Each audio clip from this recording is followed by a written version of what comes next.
大家好，欢迎来到心情大补帖。以下故事采取第一人称讲述。上学的时候，班里同学都嘲笑我的父亲是一个傻子，还说我是傻子生的傻闺女，用不着上学。是啊，我的父亲傻，天生小儿麻痹，反应比一般人迟钝，时不时的面部还会抽动。不仅如此，父亲的腿还瘸了一条，为此他当三轮车的时候特别费劲，左右摇摆的身体看起来特别滑稽，有他出现的地方总会伴随着嘲笑的声音。他没有朋友，因为都怕和他这样的人走在一起丢人，但我却从未这样想过。他摇摆着身体，蹬三轮车载我一程又一程，充满厚厚的老茧为我堆叠起一层又一层的梦想。如果不是我这傻父亲，我早就消失在2岁那年了。1990年，我出生在北方的一个小乡村里，和其他孩子不一样，我一出生就没有父亲，母亲也并不待见我的到来。生下我的第3天，母亲便背着包袱准备离开这片土地。趁着夜色，母亲慌慌张张的就往村外跑。刚跑到村口，大老远的就瞧见路边站着一个男人，母亲心中一喜，赶忙加快脚步迎上前去。可看清那人面孔，母亲脸上的笑容顿时就僵住了。站在面前的男人不是母亲所期待之人，而是让她又惊又怕的村长。村长沉着脸看着母亲：“刘小玉，大半夜的你不在家看孩子跑出来干啥？”母亲低下头，慌里慌张的回道：“李叔，我睡不着，出来走走。”刘小玉啊，刘小玉，你是我从小看大的，你心里头怎么想我能不知道吗？你实话告诉我，你是不是想扔下那孩子走？村长背着手问道。母亲浑身一颤，下意识的就想编个理由，可良久，她还是握紧包袱绳，似是下定决心般。对，没错，我就是要离开这里，我在这里1分1秒都过不下去了。刘小玉，你走了，那孩子怎么办？那可是你身上掉下来的一块肉，你舍得吗？母亲却是扯扯嘴角说道：“舍得，怎么不舍得？娃他爹是谁我都不晓得。再说了，我舍不得又如何？我就是个没本事、没念过书的穷苦女人，自己都尚不能养活，养孩子更不可能。”村长无奈的叹了口气：“你今天是不是想和村外那姓王的男人跑？人傻一次就够了，怎么能回回都傻呢？实话告诉你吧，那姓王的男人过不了几天就和别人结婚了，而且他今天根本就没来。”母亲面色一凝，很快便低下了头。小玉，你父母走得早，你呀，算是我看大的孩子，叔这么说绝对不会害你，你好好的留在村子里，守着孩子，将来以后叔给你物色一个好男人，日子绝对不会让你过得太差。至于现在的难处，叔会替你想法子的。听着村长的话，母亲还是垂着脑袋跟着村长又回了家。我的到来算是一个意外，也是一个错误。母亲和隔壁村的王大友早就互生了情愫，不过这王大友却是个不老实的。有一年秋天，王大友约母亲去镇子上逛街，等母亲到了地方，左等右等都不见王大友的身影。就在母亲准备去王大友家找他的时候，胳膊突然被人抓住，母亲还没反应过来的时候，就被一个陌生男人拖进了玉米地里。后来母亲查出有了身孕，本不想要这个孩子，王大友却在这个时候站出来对母亲说，让他安心把孩子生下来，将来以后他会娶母亲过门，对这个孩子更会视若己出。母亲信了王大友的鬼话，他把我生下来，也一直等着王大友，等来的消息却是王大友和别人结婚了。母亲伤心欲绝，本想抛下我去了，好在村长及时拦住了他。在村长的物质和精神的帮助下，母亲才终于安定下来。只是到底母亲心中记忆太深，我2岁那年，母亲疾病突发去世，那时我还小，不知何为死亡，而村长岳母家有事离开了几天，为此直到母亲发臭了，才有村民发现。那时我几日未进食，见母亲一直睡着不醒，我便守在她身边，守着守着，我就饿昏了过去。等我再次醒来的时候，不大的屋子里围满了人，身旁原本守着的母亲不知道去了哪里，四处张望着，怎么也不见母亲的身影。我当下便撇嘴哭了起来。匆匆赶回来的村长听到我的哭声，三步两步的走进屋子里，将我一把抱了起来，一边安慰着我，一边看向屋子里围着的村民们问道：小姨的事解决的怎么样了？发现的时候人都臭了，也就没摆，当下就裹上埋了。其中一个村民回道。村长点了点头，小玉这事儿麻烦你们了。话音落下，又是良久的沉默，好半晌才有一村民开口说道：说起来这娃也是可怜，爹是谁都不知道，如今娘又没了，这以后可咋整啊？村长一时叹了口气，这小玉就是我看着长大的，如今她走了，孩子我也……可村长话还没说完，一直跟在村长身边的妻子突然伸手拧了村长一把。以前你看养刘小玉的时候，我就不同意，你虽然是村长，但她可跟咱非亲非故的，你把她养大了就够意思了。怎么，现在连人家孩子都想养了，咱们家都快揭不开锅了，底下几个小的还张着嘴等着咱们喂饭呢。你若是执意如此，咱俩就别过了。村长妻子话说的坚决，声音也抬高了一些，在场的村民都听到了。村长那时候50多岁了，孙子孙女都有了，老两口这个年纪还谈离婚，身为村长脸上自是挂不住。恳求的目光在一个个村民身上扫过，村民们却纷纷躲闪了村长的目光，有的低下了头，有的则是看向了别处。这个孩子我养。就在大家沉默的时候，一个人的声音突然从门外传了过来，这人口齿不清，说话也是断断续续的，但语气里却充满了坚定。紧接着就见一个蓬头垢面，穿着也是破破烂烂的男人，瘸着腿一深一浅的走进了屋子里。瞧见来人，几个村民顿时便呵呵笑道：哟，傻春，你自己都养不活自己呢，还要养一个孩子，别开玩笑了。再说了，孩子毕竟不是你亲生的，就算你真把他养大了，将来以后这孩子若是不认你，你也没辙，白浪费时间。就是啊，傻春，养孩子可不是那么容易的事儿，一是需要钱，二是需要教育。你这样能把孩子教好吗？我看呀，干脆把这孩子送到孤儿院去得了。几个村民你一言我一语的说着，对于傻春的行为，他们发出了嘲笑的声音。可傻春却是丝毫没有将这些村民的话放在心上，反而乐呵呵的一步一步走到我跟前，笑着朝我张开手对我说：莹莹不。听到这个声音，我扭过头去看他，看着他对我绽放的那么真诚的笑容，我鬼使神差的挣脱开村长的怀抱，一头钻进了傻春的怀里。傻春是10年前流浪到我们村子里来的，有人之前见过傻春，说傻春是早产儿，天生的小儿麻痹症，头脑反应迟钝，腿脚也不是特别好，爹娘不管他，傻春便自己出来流浪了，靠捡破烂为生，一天赚多少钱就吃多少钱的东西，无家可归也无依无靠。傻春来我们村子里那会儿，头几天连着下了几场暴雨，傻春浑身湿透了，还发着高烧。村长心地善良，把他带回去帮他治好了病。得知他的遭遇，更是在村里给他安置了家。本想给傻春也分块田，可傻春不会种地，除了捡破烂，也没有任何的生活技能。这么多年，村里会时不时的帮助傻春，傻春每天也会出去捡破烂，就这样还饥一顿饱一顿呢。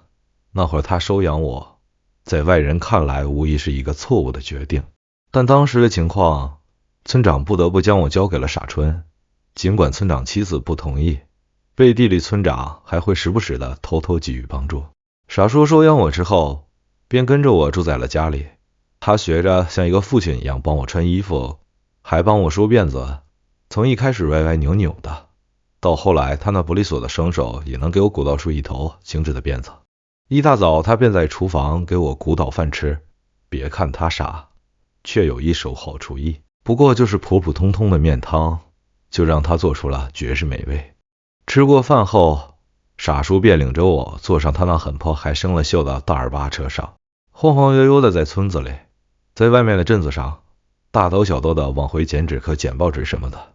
有时候碰到别人不要的好东西，傻叔也会喜滋滋的收起来，回到家后仔细擦拭一遍，我们就又能二次利用了。记得有一次我和傻叔一起捡破烂的时候，无意间看到了一个断了胳膊的玩偶兔子，我欣喜的把它捡了起来。傻叔知道我喜欢这玩偶兔子，回到家之后，仔仔细细的将玩偶兔子洗得干干净净，又用不要的破袄子做成了兔子胳膊，衔接在了玩偶身上。他手很巧，胳膊缝好之后，好似赐予了玩偶兔子新的生命。从那以后，我的怀里总是抱着那只兔子。傻叔瞧见我高兴，他也紧跟着呵呵笑。傻叔捡破烂供我吃供我喝的同时，他自己却省吃俭用的给我买了几本认字书，而后又攥着块八毛的钱求到村长跟前，想着让村长教我识字。村长知道我们日子不好过，就没收那些钱。我学得认真，也实在聪明，没多久就把大部分字都认清楚了。能完完整整写出来的字儿，第一个便是父亲。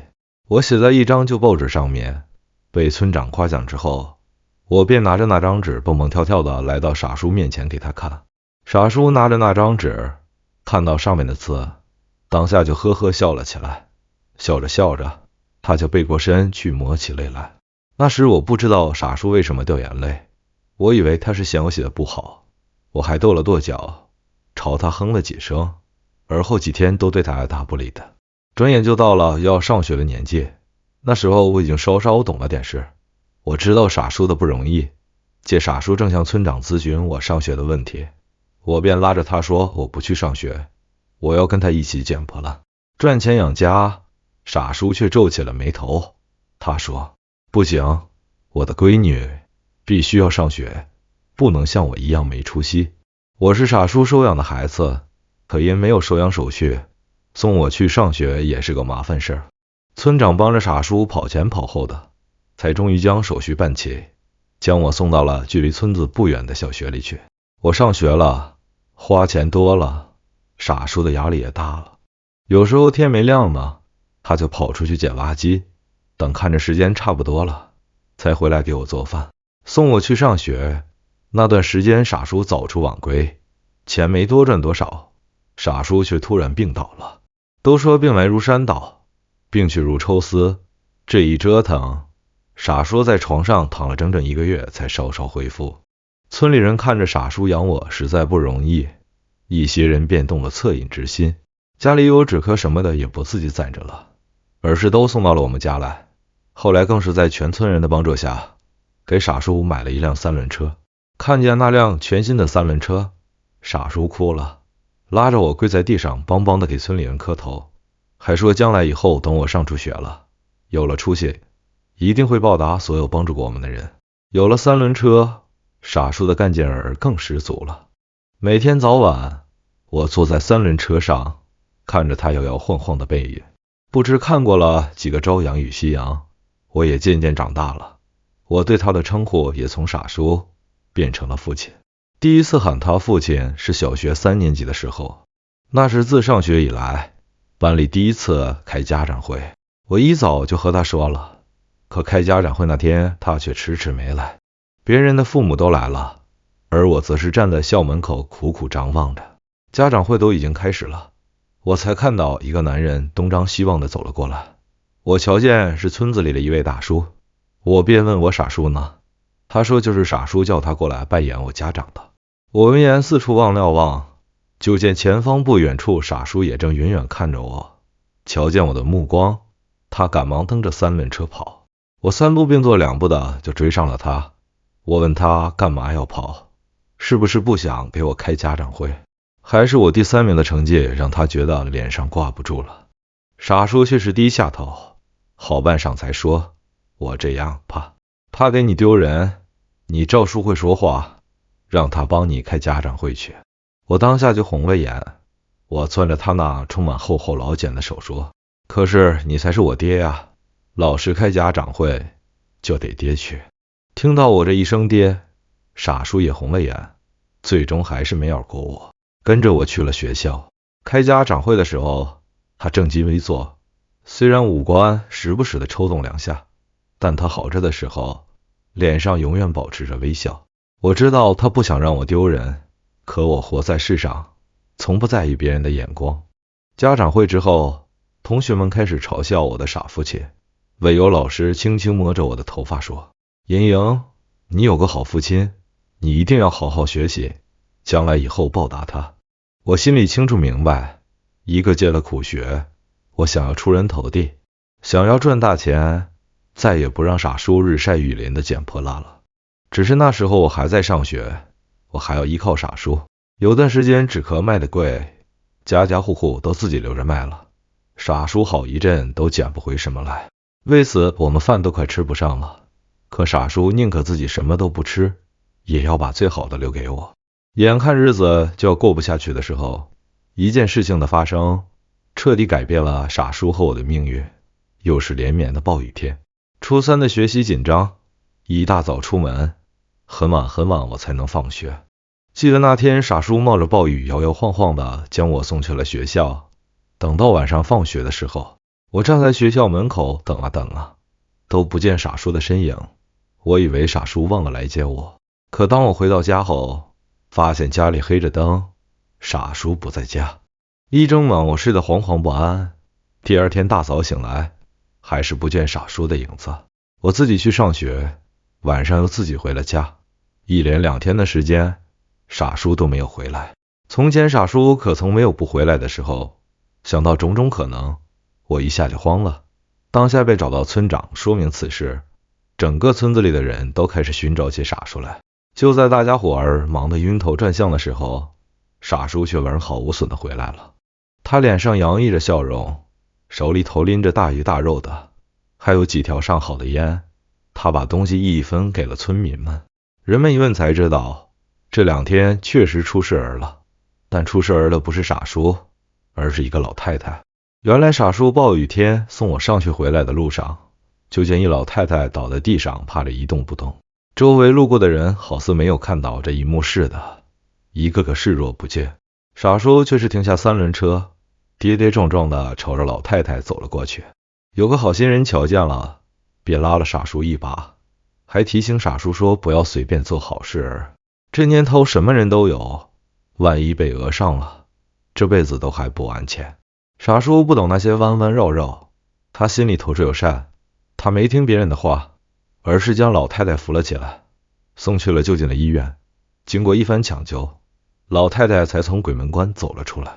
而这时候老太太的家人也都赶了过来，得知是傻叔救了老太太，老太太的家人说什么都要塞给傻叔1000块钱。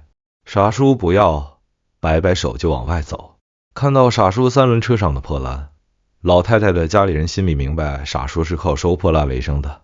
为了报答傻叔，他们便让傻叔跟着他们去了一家工厂，让傻叔收走了工厂里的一些废铜烂铁，还说以后他们家工厂的废品都交给傻叔了。就这样，傻叔低价收了废铜烂铁，到废品站一卖，发现竟比他收来的价格多了好几倍。傻叔的乐于助人，让我们的生活出现了转机，也让傻叔的世界迎来了真正的春天。他靠一双手供我上学，后来我考上大学，也有了一份不错的收入，便再也没让傻叔出去捡过破烂。拿到第1个月的工资，我便分给了当年帮助过我们的村民。如今距傻叔收养我那天开始，已经过去了30年。我在村子里重新盖了房，把傻叔接了去，而我有了自己的孩子，傻叔也当了老爷，我们也总算有了个像样的家。回顾前30年，我们的人生虽然并不风调雨顺，但好在遇见的绝大多数都是善心之人。有些苦我们是逃不掉的，但我相信风雨过后一定会看到彩虹。我从出生就不知道父亲是谁，娘也在我2岁那年走了，但我有傻叔，一个虽然没有血缘关系，但疼我爱我的父亲就够了。好了，本集节目就和大家分享到这了，感谢您的观看，我们下次再会。